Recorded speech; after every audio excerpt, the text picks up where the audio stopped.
नमस्कार जंटू में स्वागत है आपका। मैं हूं योगेंद्र, आप देख रहे हैं बड़ी खबर। बड़ी खबर में हम बात करेंगे प्रधानमंत्री नरेंद्र मोदी ने एनएचआरसी यानी कि मानव अधिकार दिवस पर, राष्ट्रीय मानव अधिकार दिवस पर उन्होंने साफ कहा है कि मानव अधिकार के मामलों में राजनीतिक दलों को राजनीतिक चश्मे से नहीं देखना चाहिए। कुछ घटनाएं ऐसी होती हैं जिस पे राजनीति नहीं करनी चाहिए। उन्होंने साफ निशाना प्रतिपक्ष पे साधा और खासकर जम्मू कश्मीर की घटनाओं या दूसरी घटनाओं को लेकर के कहा, जो 2 दिन पहले ही राहुल गांधी ने कहा था कि मोदी जी चीन को ला के कब दिखाओगे, आपके 56 इंच के सीने का क्या हुआ।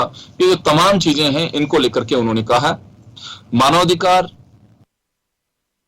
अधिकार हैं, उनके संरक्षण के लिए बनाया गया है। लेकिन मोदी जी कहने हैं कि कुछ घटनाओं को हमें ध्यान में रखते हुए उस पर सियासत नहीं होनी चाहिए, खासकर राष्ट्रीय सुरक्षा से जुड़े मुद्दे हैं उन पर। तो चलिए, हमारे साथ हमारे पैनलिस्ट मदन राठौड़ साहब हमारे साथ जुड़े हुए हैं, वरिष्ठ भाजपा नेता। वरुण पुरोहित जी हमारे साथ में कांग्रेस नेता जुड़े हुए हैं और श्याम सुंदर शर्मा साहब हमारे साथ जुड़े हैं, वरिष्ठ पत्रकार। मदन जी, मैं आपके पास आना चाहूंगा। प्रधानमंत्री जी ने जो कहा ये प्रतिपक्ष पर एक तरह से निशाना साधते हुए कहा, लेकिन उसके बाद में कुछ विश्लेषकों का ये मानना है कि बात सही है कि कुछ मुद्दों में मानव अधिकार हनन हो सकता है, लेकिन अगर देश की सुरक्षा खतरे में है तो वहां थोड़ा सा उन्हें देखना होगा। लेकिन यही बात कहने के बजाय अगर मोदी जी प्रतिपक्ष के नेताओं के साथ डायलॉग करते तो ज्यादा बेहतर होता।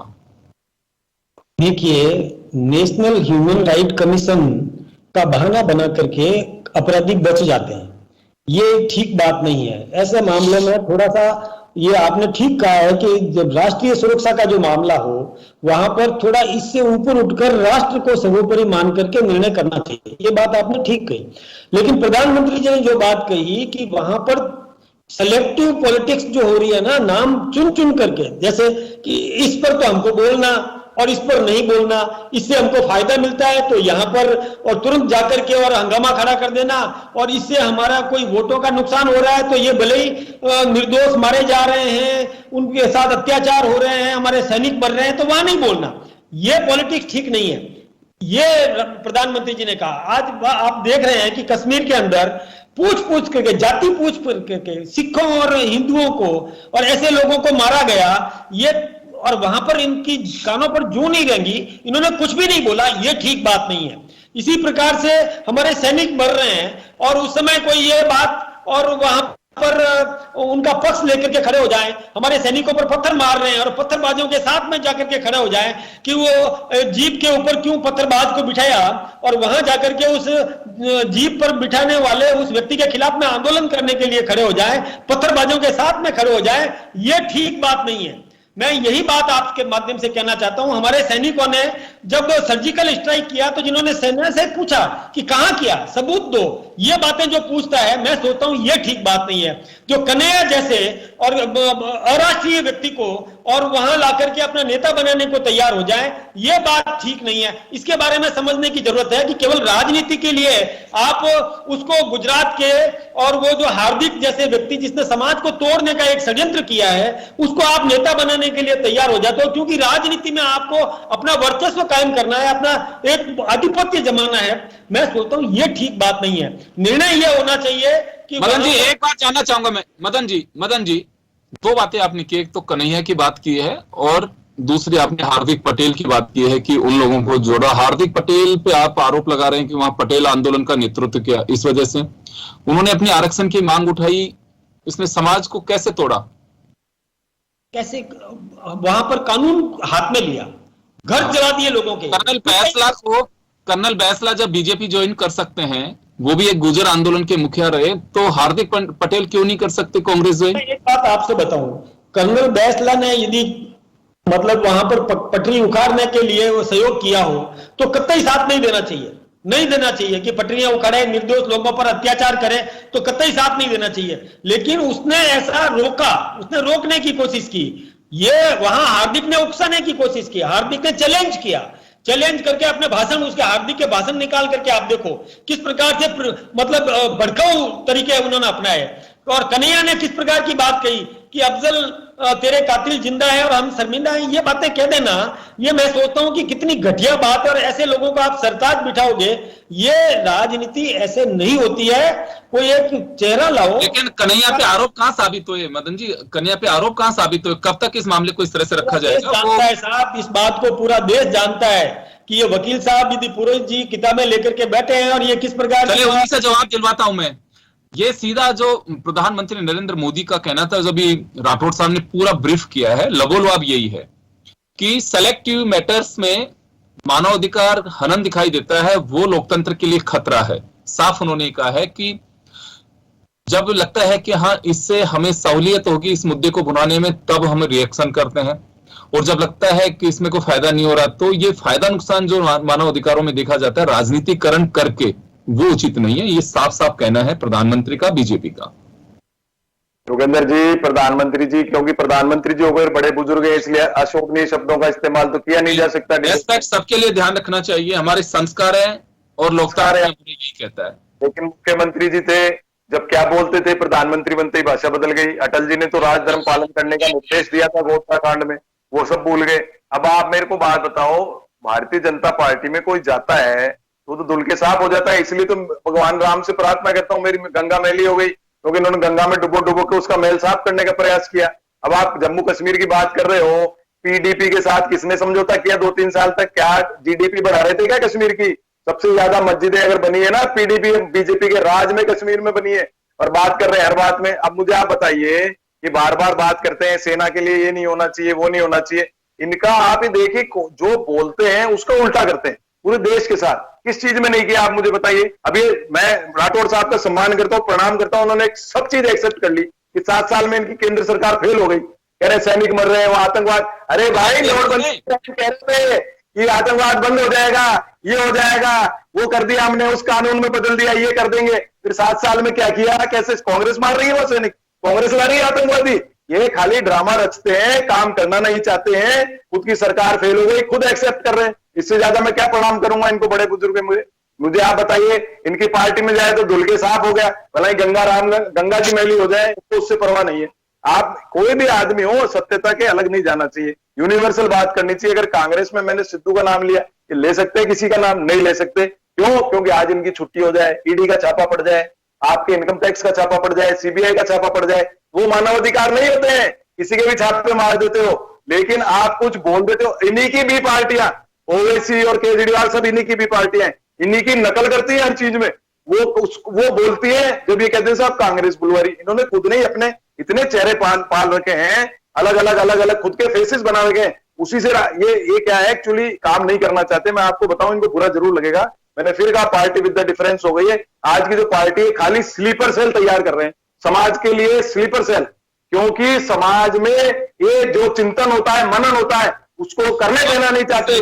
मानवाधिकार का हनन होता है। स्लीपर सेल का कहाँ उपयोग होता है? बताइए, आप एक लॉयर हैं, सर, स्लीपर सेल का मतलब क्या होता है? आप तो मेरे से ज्यादा बेहतर समझ सकते हैं। बीजेपी ऐसा या कांग्रेस ऐसा, तो कोई राजनीतिक दल ऐसा मानसिक स्थिति पहुंचा दी जाए किसी व्यक्ति की, वो स्लीपर सेल है। उसके अंदर एक सोच भर दिया जाए, वो सोचने की क्षमता खो दे, वो स्लीप हो जाए उसका brain, that become sleeper cell. आप मुझे बताइए, 600-800 किसानों की मृत्यु हो गई, आपके प्रधानमंत्री जी बोले एक बार भी, इनके नेता बोले एक बार भी, वो नहीं है मानवाधिकार। कृषि बिल लिया है आप कोरोना काल में, दबादब आपके हरसिमरत कौर, कांग्रेस के हमेशा अकाली दल विरोधी रहा, वो इस्तीफा देके चलेगी। वो नहीं समझती ह्यूमन राइट्स, आप ही समझते ह्यूमन राइट्स। तो नहीं बोले एक भी, आप बोलो। किसान मर गए, उनकी बेचारे चलेंगे, उनका बलिदान हो गया, वो मानवाधिकार नहीं देंगे। वरुण जी, मैं एक बार श्याम जी आपके पास आना चाहूंगा। प्रधानमंत्री के जो वक्तव्य है, आपको मैं इसमें समय खराब नहीं करूंगा, आपने बहुत अच्छे से देखा भी है, सुना भी है, अभी राठौड़ साहब ने इसको डिफाइन भी किया है। यहां अभी वरुण पुरोहित जी ने अपनी बात कही है, लोकतंत्र के लिए खतरा, ये बात सही है। सेलेक्टिव मैटर्स में जिस तरह का रिएक्शन आता है वो, लेकिन वो क्या विपक्ष की ओर से या वास्तव सत्ता पक्ष की ओर से भी है, या जिन राज्यों में बीजेपी अपोजिशन में है, या सभी के लिए नसीहत है प्रधानमंत्री जी की ओर से? देखिएगा कि योगेंद्र जी, आज जिस कार्यक्रम में वो गए थे, मानव अधिकार आयोग का स्थापना दिवस था, क्योंकि वहां पर वही भाषा कहनी पड़ती है प्रधानमंत्री के नाते से कि जो कि उनके विपरीत नहीं जाए। आज वो कह रहे थे कि हमने विश्व को अहिंसा और अधिकार का मार्ग दिखाया।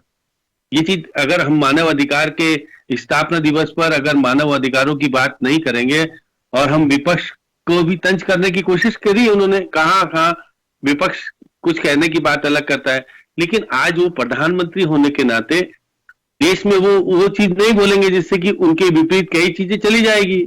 लेकिन जब वो मुख्यमंत्री होते थे तो कुछ भाषा अलग होती थी। निश्चित रूप से जब गुजरात के मुख्यमंत्री होते थे तो उनके बहुत सारे आरोप लगे, सब कुछ हुआ, लेकिन क्योंकि आज वो प्रधानमंत्री होने के बाद आरोप सब खत्म हो गए, तो अलग चीजें हैं। बात सही है कि जब अगर अयोध्या में जब आपका घटना होती है उस वक्त क्या होती है वो तो आपको पता है सारी बातें। जम्मू कश्मीर में 70,000 सैनिकों को लगा करके आप ये कहते कि शांति व्यवस्था हो गई, 1.5 साल तक पूरा शासन ठप रहा, सब कुछ रहा, सारे लीडर्स नजरबंद रहे, बहुत सारी चीजें घटना घटी। तो ये जब अगर आप अंदर के पर्दे से देखते हो तो मानव अधिकारों की बात वो जब नहीं दिखती है आपको।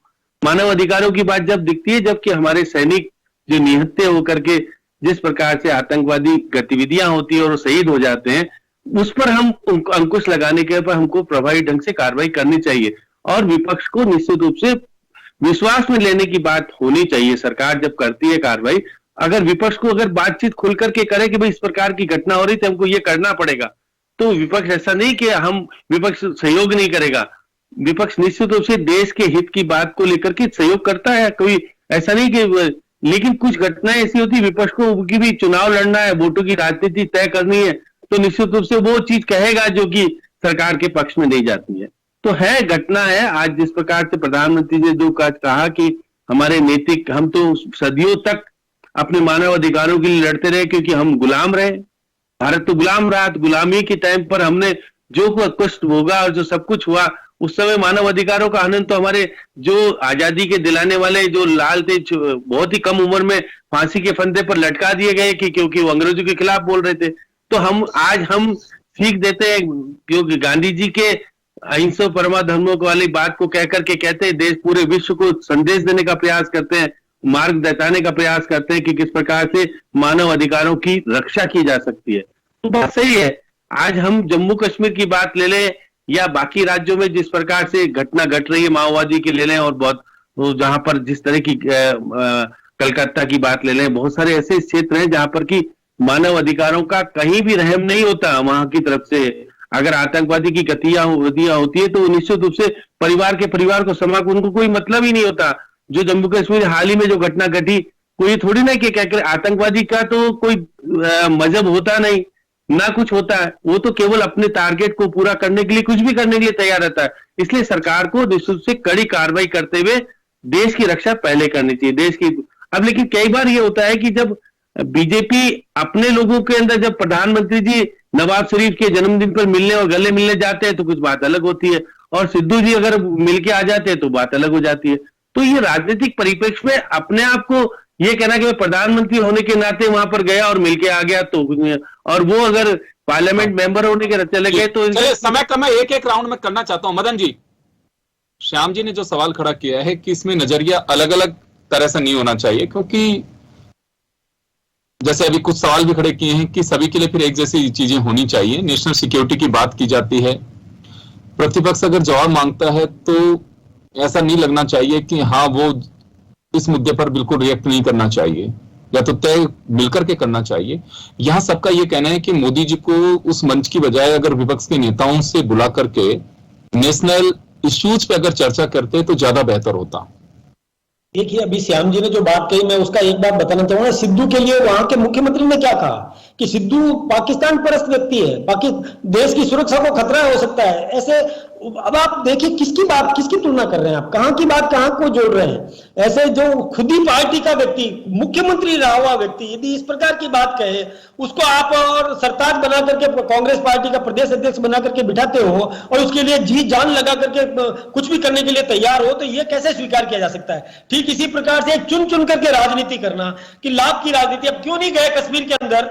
कश्मीर में जब चुन चुन करके मारा गया वहां पर, तो वो मानवाधिकार नहीं था क्या? वहां पर मास्टरों को, टीचर्स को बुला बुला करके मारा गया कि आपको हिंदू हो कि मुसलमान हो कि कौन हो कि क्या हो, ये क्यों बात हुई क्या? ऐसे मामलों में आप मतलब कैसे साथ जोड़ सकते हो? और हमारा देश का प्रधानमंत्री कोई शस्त्र खरीदता है उस पर प्रश्न चिन्ह लगाते हो, देश की सुरक्षा के लिए कोई निर्णय करता है उस पर आप प्रश्न लगाते हो। और चीन के, और जिस समय हमारे वहां पर डोकलाम में वो कुछ भी घटनाएं होती है तो चीन के वहां जाकर के हमारा ये जो राहुल गांधी जी वहां जाकर के उससे मंत्रणा करके आते हैं। ये देश विरोधी गति नहीं है तो और क्या है? समय कम है, वरुण पुरोहित जी से जवाब दिलवाता हूं सर। और जहां मानवाधिकार की बात है तो मैं यही बात कहना चाहूंगा कि देखिए, सबको एक नजरिए से देखो। कहीं पर भी चाहे उससे लाभ होता है या हानि होती है, इसकी तरफ मत देखो कि राजनीतिक लाभ होता है या राजनीतिक हानि होती है। किसी भी पीड़ित के साथ दलित कोई भी व्यक्ति हो, किसी भी समय कम है, जवाब दिलवाता हूं। जवाब वहां जाकर के पॉलिटिक्स करना चाहिए, लेकिन सकारात्मक सवाल खड़े किए, जवाब देना चाहिए। हमेशा लाभ हानि की बात देखते हैं। अधिकारों का आनंद हो रहा है, मुझे बोलने नहीं दिया जा रहा है। ये मानव अधिकारों का आनंद है। राठौड़ साहब, समय कम है, मैं जवाब दिलवा रहा हूँ। हाँ वरुण पुरोहित जी कंटिन्यू करिए आप।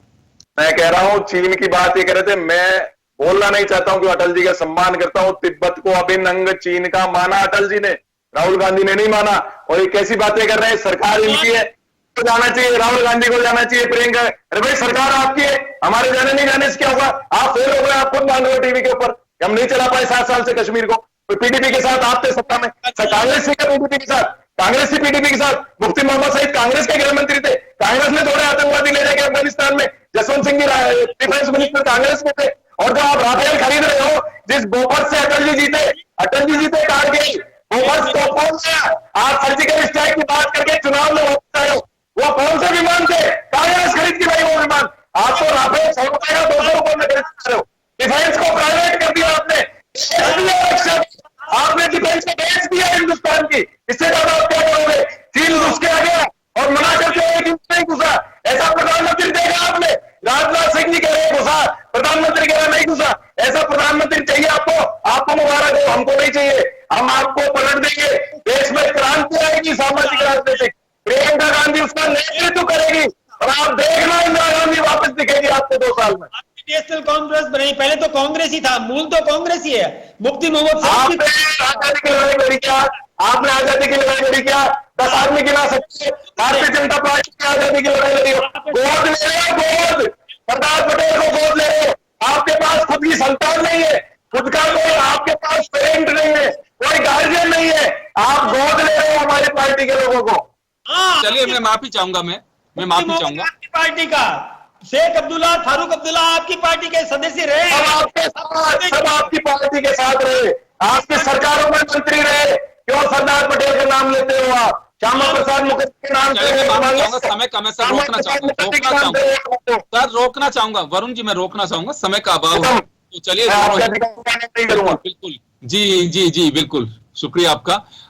तो चलिए, मानव अधिकारों की जब बात आती है तो प्रधानमंत्री का सीधा तंज विपक्ष पे है, लेकिन विपक्ष का सीधा हमला है। और जानकारों का कहना है कि प्रधानमंत्री जी को मंच के साथ साथ विपक्ष को बुला करके नेशनल इश्यूज पे बात भी करनी चाहिए। ये डायलॉग खत्म नहीं होना चाहिए। ये होगा तो इश्यूज का पता लगेगा, कहां कितना किसको बोलना है, कितनी राजनीति करनी है। और बात सही है, राजनीतिक चश्मे से हर मुद्दे को नहीं देखना चाहिए, वो चाहे कोई भी पार्टी हो, चाहे सत्ता पक्ष हो, चाहे विपक्ष हो। जहां नेशनल इश्यूज लगते हैं जिससे राष्ट्र के हित को खतरा हो सकता है, उनमें जरूर गौर फरमाना चाहिए, कोई भी पार्टी हो। लेकिन ये आप लोगों को तय करना है कि इसकी लिमिट क्या होगी। बहुत बहुत शुक्रिया आप सभी का। बड़ी खबर में इतना ही, दीजिए इजाजत, नमस्कार।